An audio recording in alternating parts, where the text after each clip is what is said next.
All right, on this episode of Bouts Talking Bouts, happy to have on an individual who's coming off quite a big victory. I got Teddy Ash. How's it going, man? How's it feel right now? It feels great, man. Nothing better than coming off a big win like that. And I got to wonder what your mentality was in that second round, because, I mean, you really, had Dom rocked there, and it seemed like the fight was close to being finished, but he showed that resolve. What was your mindset in that moment? Was there any level of frustration, or did you maintain your composure and kind of keep going with it? No, I knew he was really tough and that I wasn't going to knock him out the first time I wobbled him. So I was just being patient and maintaining composure, and, I'll take the kill when it's there, but, you don't want it to get that taste of blood and then go for it and gas yourself out either, right? And how good did it feel, too? Because, I mean, we were talking before the fight and everything, and it seemed like there was a redemptive element, being that you were coming off the initial loss to Dom, and you kind of reasserted yourself as Unified's MMA middleweight champion. So how's, that all feel? Like, are you kind of, realizing that now? Yeah, it feels great. That was the real me in the cage there. When we fought in December, I feel that I never really got a good representation of me as a fighter. I kind of rushed things off the Seth fight before that, and whatever. He won that one fair and square. We both made weight this time. It was a title fight, and I won fair and square. So, it feels fucking great. And you guys are really going at it. It seemed like at one point the structural integrity of the cage was even being tested a little bit. What was happening there? Did it seem like the cage almost broke there? You have a little Big Show in the Hell in a Cell kind of moment almost? Yeah, I swear I seen the cage went about a foot away from the canvas at one point.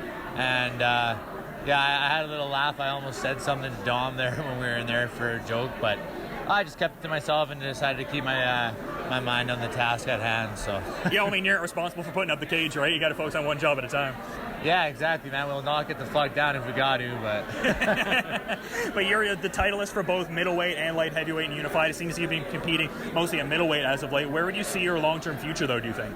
I'll be staying at middleweight and fighting at middleweight and maintaining and just building myself at middleweight. I walk around under 205 now, and I'm going to look to make my name at middleweight. So with the mouthguard situation, we got to talk about mouthguard gate a little bit. Was Studley the one nibbling on the mouthguard there, or what? Studley's too good of a boy to do that. I have a 9-month-old puppy, Aspen, and I was in the shower last night, and she decided to chew out my molded mouthguard, the only one that I had. So I had a lot of people backing me up around the city of Edmonton today, and I had a mold done today, just in time. How hectic was that? That must have been like kind of a tumultuous situation, eh? It was. Last night it was very discouraging. I thought I was going to be doing a boil and bite today, and then I made a post on Facebook, and I couldn't believe how many people had my back. People were up this morning calling around Edmonton, finding dental offices that would make it for me. I could have probably got 10 molded mouth guards today if I really wanted. Yeah, no, I just had to check because Studley doesn't seem like the type to do that. He seems like a good boy, got to keep the track record. Yes, he would never. He's too fucking good, man. Can't wait to see those dogs, though. But, the dynamic with Shaved Bears, I mean, you guys are so close there and everything like that. So, I mean, how much do you credit the, communal aspect of Shaved Bears, but also the fact that it's high-level martial artists there?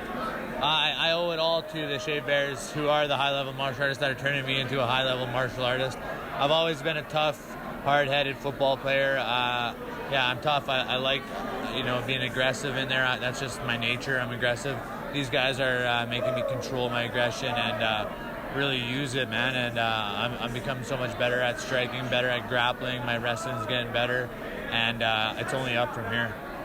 Yeah, the composure was great, and I've seen a lot of development in your grappling in the last few fights, really. So really just making those measurable improvements. But you've been really great with your time. I imagine you want to go off and party a little bit. Is there anything you want to add as a parting thought as we're wrapping things up here, man?